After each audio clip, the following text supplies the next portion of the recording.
Imagine this. You are standing inside a grand Roman villa as the sun begins to set. The marble corridors gleam under the soft glow of oil lamps, casting dancing shadows across walls covered in vibrant frescoes. Behind delicate fabric partitions, you can hear the hushed voices of Idumina and her slave girls, whispering about tomorrow's beauty rituals.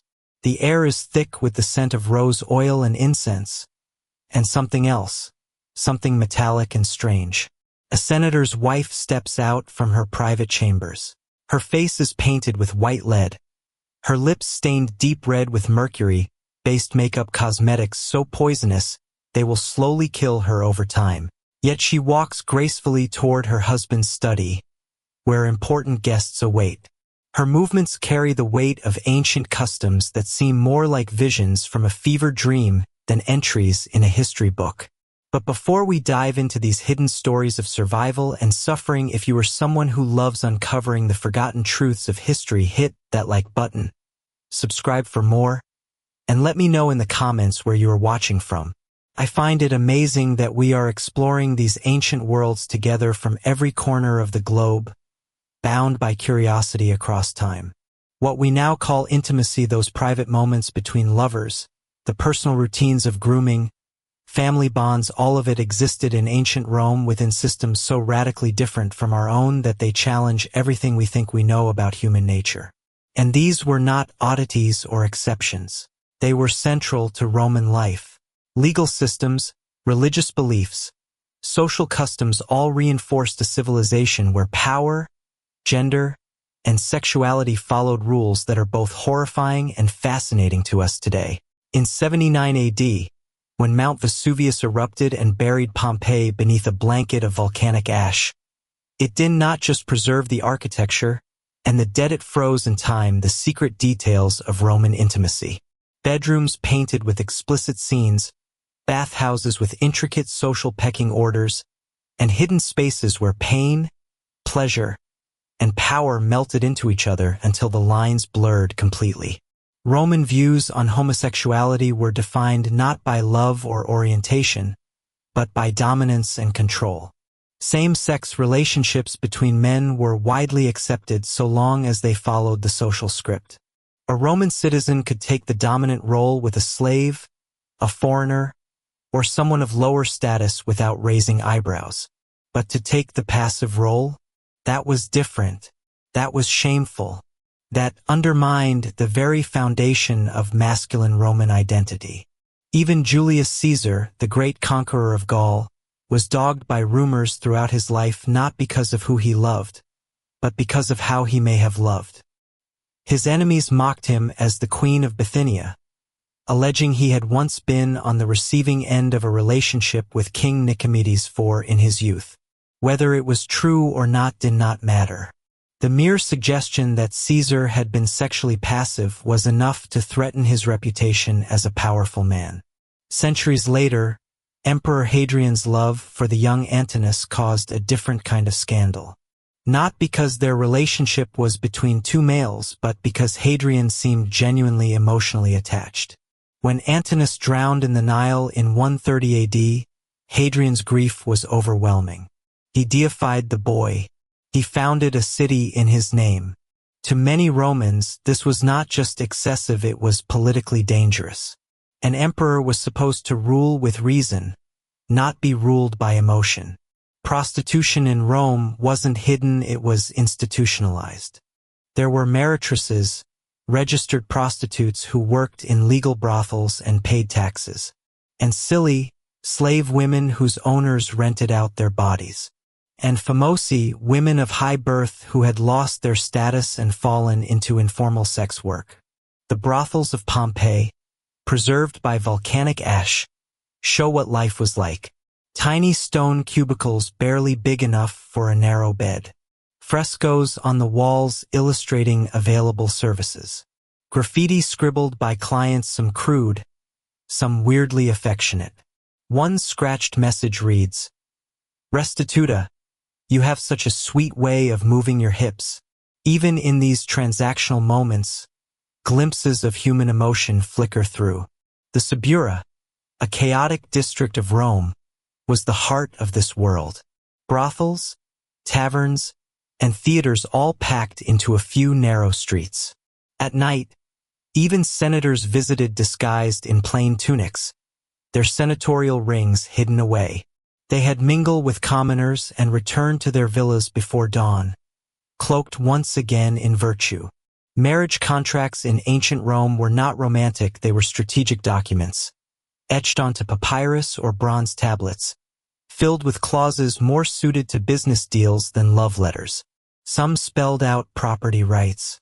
Others laid out behavioral expectations in astonishing detail, including how often a wife was expected to submit to her husband. One contract from 134 AD between two prominent Roman families stated plainly, "The wife shall submit to her husband's sexual demands no fewer than twice weekly, unless prevented by illness, menstruation, or religious purification. She shall not refuse unusual requests unless they cause injury or require additional parties. Failure to comply will result in financial penalties deducted from her dowry." Even the wedding night was choreographed like a sacred ritual. There were meretrices, registered prostitutes who worked in legal brothels and paid taxes, and silly, slave women whose owners rented out their bodies, and famosi, women of high birth who had lost their status and fallen into informal sex work. The brothels of Pompeii, preserved by volcanic ash, show what life was like. Tiny stone cubicles barely big enough for a narrow bed. Frescoes on the walls illustrating available services. Graffiti scribbled by clients, some crude, some weirdly affectionate. One scratched message reads, "Restituta, you have such a sweet way of moving your hips." Even in these transactional moments, glimpses of human emotion flicker through. The Subura, a chaotic district of Rome, was the heart of this world. Brothels, taverns, and theaters all packed into a few narrow streets. At night, even senators visited disguised in plain tunics, their senatorial rings hidden away. They had mingled with commoners and returned to their villas before dawn, cloaked once again in virtue. Marriage contracts in ancient Rome were not romantic, they were strategic documents, etched onto papyrus or bronze tablets, filled with clauses more suited to business deals than love letters. Some spelled out property rights. Others laid out behavioral expectations in astonishing detail, including how often a wife was expected to submit to her husband. One contract from 134 AD between two prominent Roman families stated plainly, "The wife shall submit to her husband's sexual demands no fewer than twice weekly, unless prevented by illness, menstruation, or religious purification. She shall not refuse unusual requests unless they cause injury or require additional parties. Failure to comply will result in financial penalties deducted from her dowry." Even the wedding night was choreographed like a sacred ritual. Roman religious festivals often blurred the lines between sacred ritual and raw sensuality. Take the Floralia, held every April to honor the goddess Flora. It was a riot of color, music, and abandon. Performers danced nude in the streets. Theaters staged shows filled with provocative acts, scenes that would scandalize a brothel, yet were greeted with cheers by Roman citizens. Respectable married women usually stayed home, but prostitutes, slaves, and freed women embraced the celebration with wild enthusiasm. In 88 AD, the poet Martial described the scene.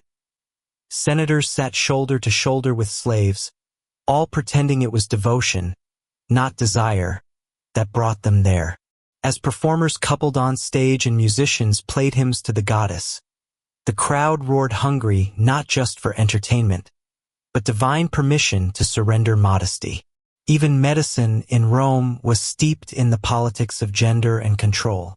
Physicians like Galen wrote in-depth treatises on anatomy and sexuality.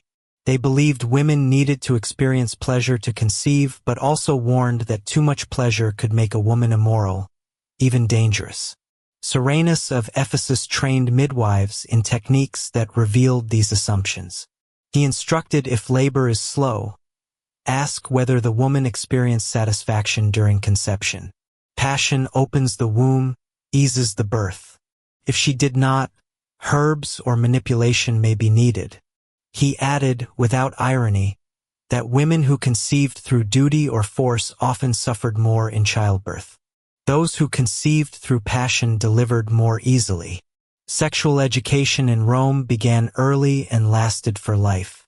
Boys learned from older male relatives, tutors, and often, through direct experience with slaves.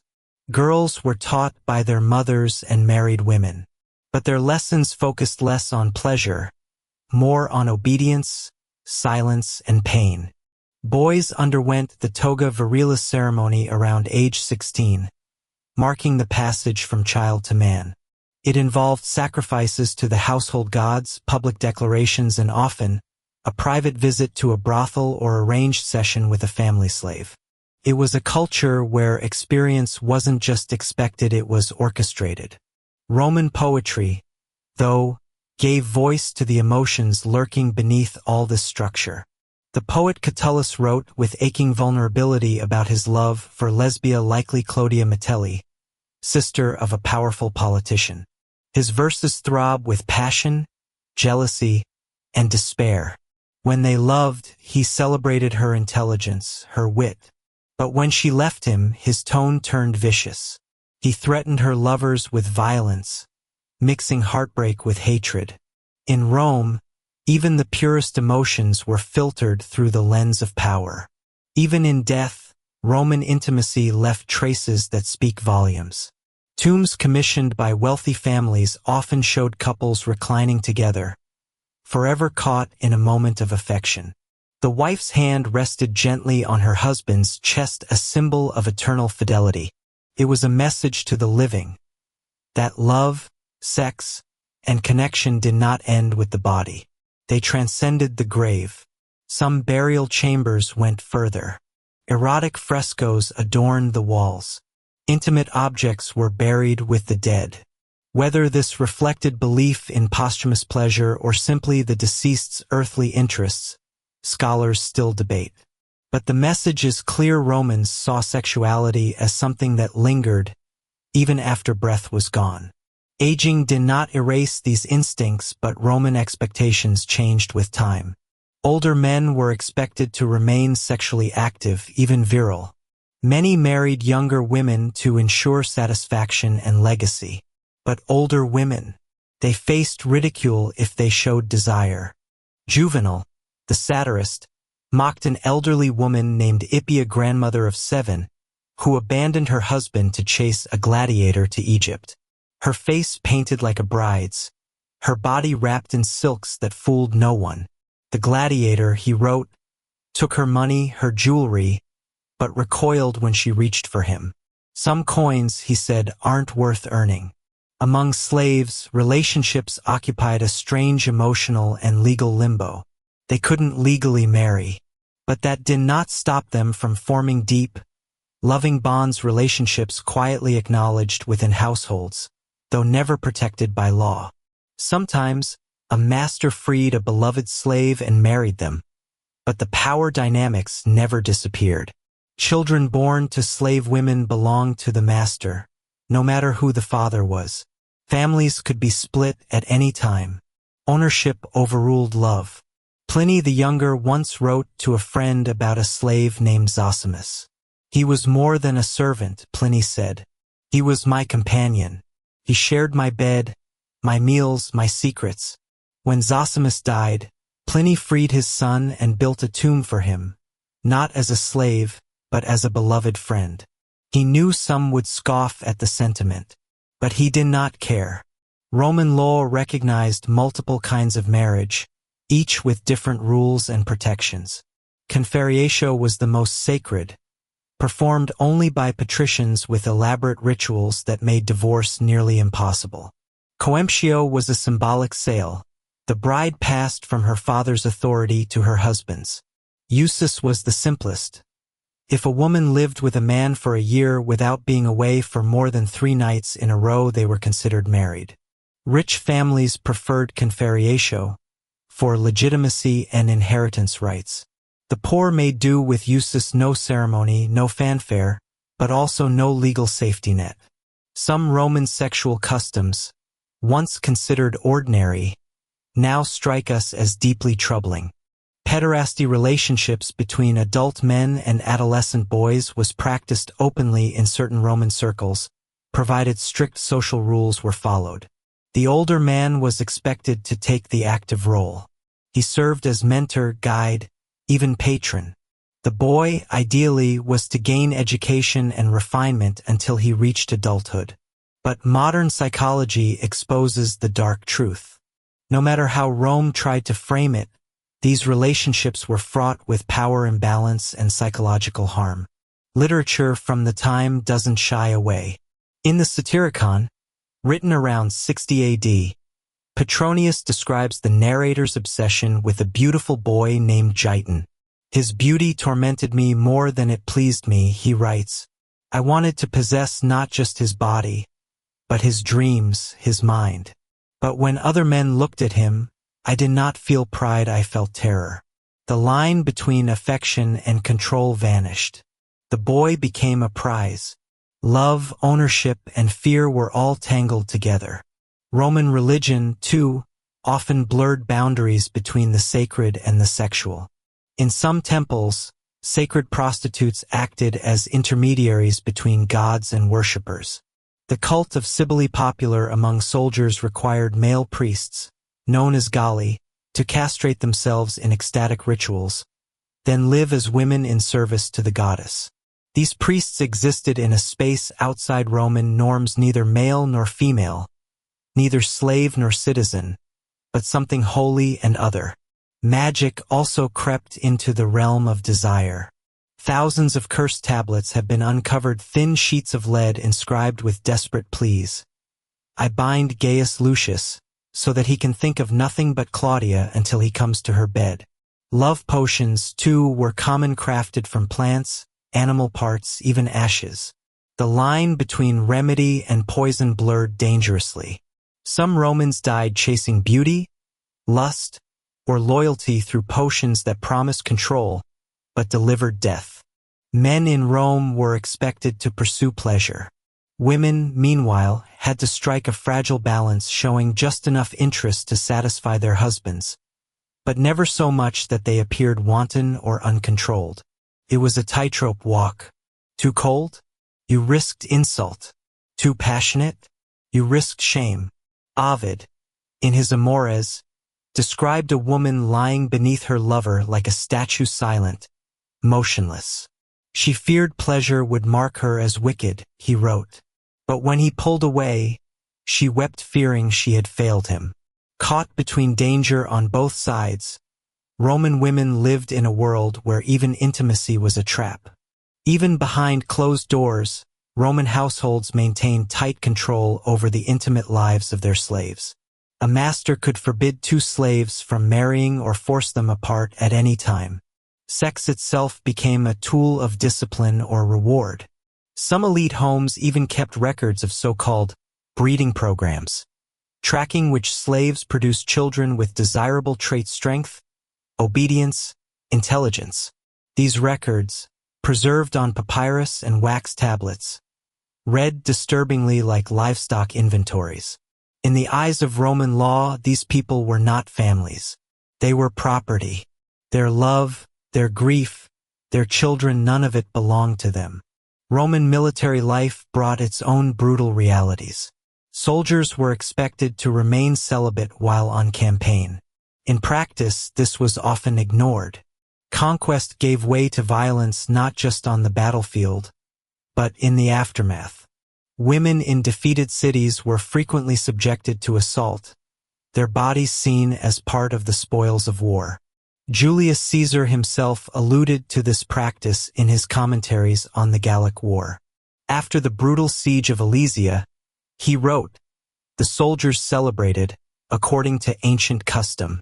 The women captured that day were divided among the legions. Some were made servants, others used for purposes not permitted during normal military discipline, but suddenly acceptable in the glow of victory. That night, The screams from the encampment mingled with songs of triumph, creating a soundscape that revealed Rome's dual identity: civilizer and conqueror, philosopher and predator. Even the city itself was built around these values. Urban planning reflected Roman views on gender and control. Public buildings often had separate entrances for men and women. Private homes were arranged so that the most intimate chambers, the bedrooms, lay deep within, accessible only to those of equal status or close blood.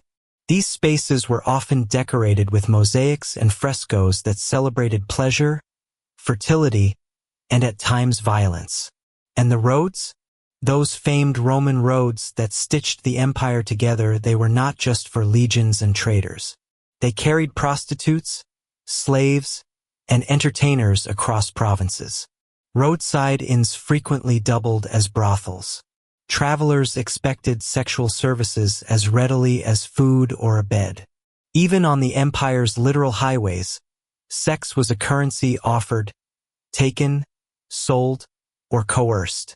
Roman law was deeply invested in the regulation of sex, not to protect personal rights, but to uphold public order, social hierarchy, and state stability.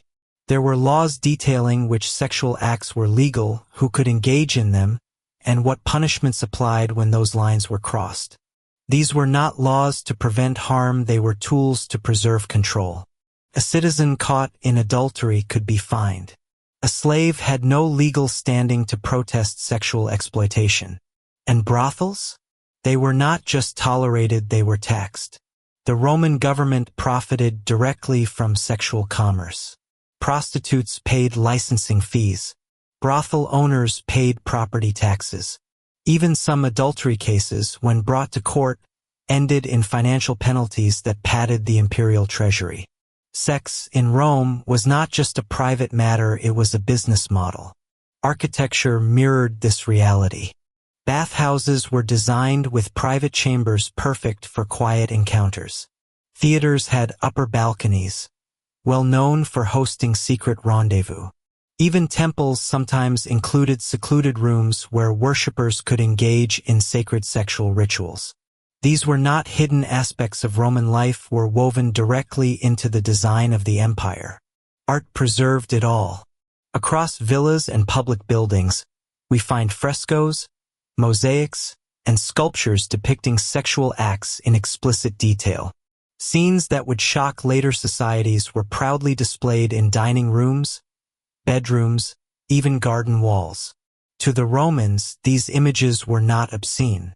They were natural, symbolic, celebratory, visual expressions of fertility, desire, and divine blessing.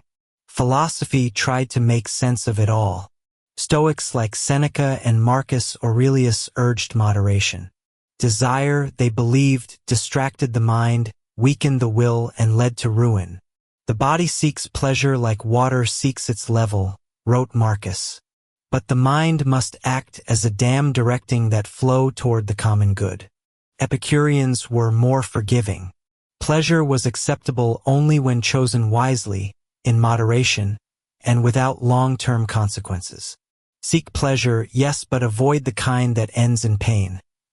Roman doctors, meanwhile, mixed science with superstition. They understood anatomy and even performed early surgeries for sexual injuries and diseases. But their diagnoses were often shaped by social class, gender roles, and morality as much as by evidence. Women's symptoms were frequently blamed on sexual frustration or excess. Men's ailments were often framed as failures of discipline. In Rome, the boundaries between medicine, morality, and politics were paper-thin. Even agriculture in Rome was not free from sexual symbolism. Many Roman farmers believed human fertility could influence the land. Planting and harvesting were sometimes scheduled according to a couple's sexual activity, rooted in sympathetic magic. The belief that like affects like. Some farming manuals even included marital advice.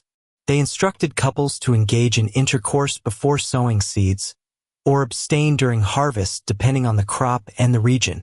To Roman minds, the fertility of the body and the fertility of the earth were deeply intertwined. And in entertainment, sex was never far behind the spectacle. Gladiator games, chariot races, theatrical performances, even religious festivals all included erotic elements. Performers, especially those on the lower rungs of society, often worked double lives as sex workers. The venues where they performed became meeting grounds not just for fans, but for those seeking pleasure, connection, or transaction. It wasn't hidden. It was simply part of the show. Roman literature captured the emotional chaos beneath the surface. Poets like Catullus, Ovid, Propertius, and Martial wrote verses that were raw, personal, and painfully human. Their words were filled with jealousy, lust, heartbreak, and longing. Even in an empire governed by rules and roles, people still ached, desired, and suffered in ways we recognize today. Religion wasn't fixed either. It was a sponge, soaking up influences from every conquered land. As Rome expanded, it absorbed Egyptian, Syrian, Greek, and Germanic sexual traditions. Mystery cults like those of Mithras, Isis, or Dionysus offered alternative views of the body, desire, and divine connection. Some of these clashed with traditional Roman values. Others simply slipped in and stayed. Commerce played its part, too. Sexual services were a legitimate business, protected, taxed, and sometimes even advertised. The state had a direct financial interest in maintaining prostitution, concubinage, and other forms of regulated intimacy. That revenue stream influenced policy more than any moral debate ever could. Sex could destroy or elevate a Roman life. A beautiful slave might win freedom through a relationship with her master. A freeborn citizen might lose everything in a scandal. A marriage alliance could lift an entire family into the upper class. But a single affair could bring exile, disgrace, or execution. And technology, even that, bowed to intimacy. Archaeological finds reveal bronze and glass objects clearly designed for private use, some remarkably sophisticated. Roman pharmacology included dozens of formulas for increasing desire, preventing pregnancy, or treating dysfunction. Some worked, others were fatal. And in Rome's vast colonies, sexuality became another weapon of control. Local women were taken as concubines. Roman customs were imposed. Legal protections for the conquered rarely matched those of the conquerors. Entire populations were reshaped culturally and biologically through relationships that blurred the line between intimacy and domination. Even in death, sexuality lingered. Tomb inscriptions praised marriages meant to continue in the afterlife. Burial goods included intimate items. Some funeral rites even involved symbolic sexual acts, rituals to ensure that fertility, vitality, and passion did not end in the grave. Now picture yourself once again in that marble corridor where our journey began. Only this time you understand what those whispers behind the curtains really meant. Those whispered beauty rituals were slowly poisoning the bodies of aristocratic women. Those elegant wedding contracts? They treated human intimacy like livestock breeding. Plans. Those soft-footed slaves serving at bathhouses and dinner parties? Their bodies were never truly their own. And those trembling children, prepared for marriage before they even understood what marriage was, carried across thresholds into roles they did not choose, could not escape. Rome gave us roads, literature, architecture, and laws that still inspire awe today. But it also gave us a blueprint for systems of intimacy built on inequality, exploitation, and silence. The people who lived in that world were not monsters. They were human like us, shaped by cultural frameworks that felt natural, even inevitable, just as we are shaped by ours. When Mount Vesuvius buried Pompeii in ash, it did not just freeze buildings in time, it froze a mirror. That mirror now reflects back to us the uncomfortable truth. Human sexuality has always been tied to power, politics, and control. The bodies preserved in the ash, their gestures, their proximity, Their last moments speak not just of disaster, but of lives lived within invisible boundaries. And maybe the distance between their world and ours is smaller than we'd like to believe. Today, we may not use the same words. We may wrap our rules in softer language. But the forces that shaped Roman intimacy status, control, shame, desire, they still echo in our relationships, our laws, our silences. The ghosts of Rome don't whisper in Latin anymore.